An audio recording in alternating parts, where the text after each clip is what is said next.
Let's pick up on the art of leadership because it comes to mind that the work that you've done as Bureau of Commissioner, Bureau of Commission, the Bureau of Customs as Commissioner had really defined the kind of reforms that you had wanted to do in that span of 6 years. In what's been a revolving door, before you got in, there had been anomalous shipments of illegal drugs that you tried to eradicate from the system. Talk to us about that process then of how you got started. Because this is your first administrative role outside of your military career. Yes. Major administrative role. I was smiling as you were mentioning that because really, when I assumed as Bureau of Customs, I really didn't expect that I would last that long. My predecessors, two of them had very short stints. Believe me or not, I was going to office every day thinking that it could be my last day in office. So from the first day? Yeah, from the first day, because rumors, these intrigues never ceased. Every day there was talk that almost every month there was talk that I was going to be relieved. So it was difficult for me to plan ahead. That was the big challenge. And that was the reason why Dr. Jess was very much impressed with me that I was able to do things quickly and really decisively. I told him, sir, I don't know if I will be here tomorrow. That's why I had to finish my job as fast as I can. So I had to implement projects at breakneck speed. So, and he then realized that probably that was one of the factors that really pushed for the improvements, the reform that I was trying to implement in the Bureau of Customs. That's Dr. Jess Estanislao, Yes. the founder of the Institute for Solidarity in Asia, who had a performance governance scorecard. And how did you implement that, and what difference did it make?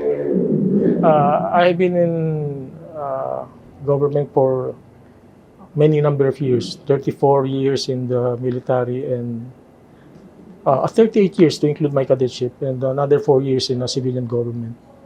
And in all of those years, I realized that good governance was the key element that would really drive operational excellence and organizational excellence in any agency or any institution.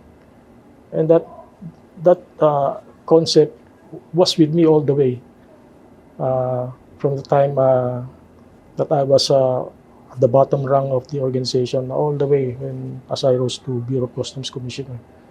In good governance, I realized that good governance cannot be achieved by one man alone. It had to be a collective effort, both with the supporters from within the organization and from outside the organization. And that is the reason why I collaborated with the ISA. I was introduced to ISA and the PGS system when I was in the Army. That was in 2014 when I was the Chief of Staff of the Philippine Army, and the Commanding General tasked me to make sure that the Philippine Army got past the compliance stage in the PGS system. So I made it. I completed the task.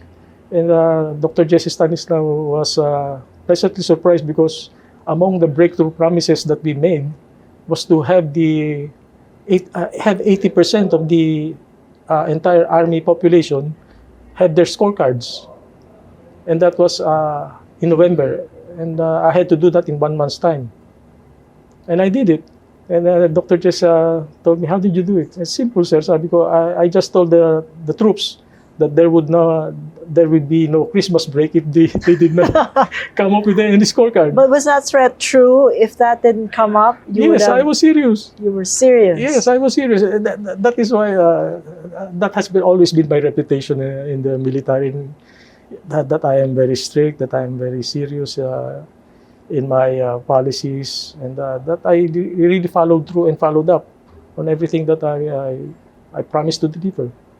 In fact, all the commanders, all my superiors, when they appointed me to any position, the first thing that I would tell them is, sir, I promise you that I will not fail. And I have never failed ever since. I may have made mistakes, but I have never failed in my mission.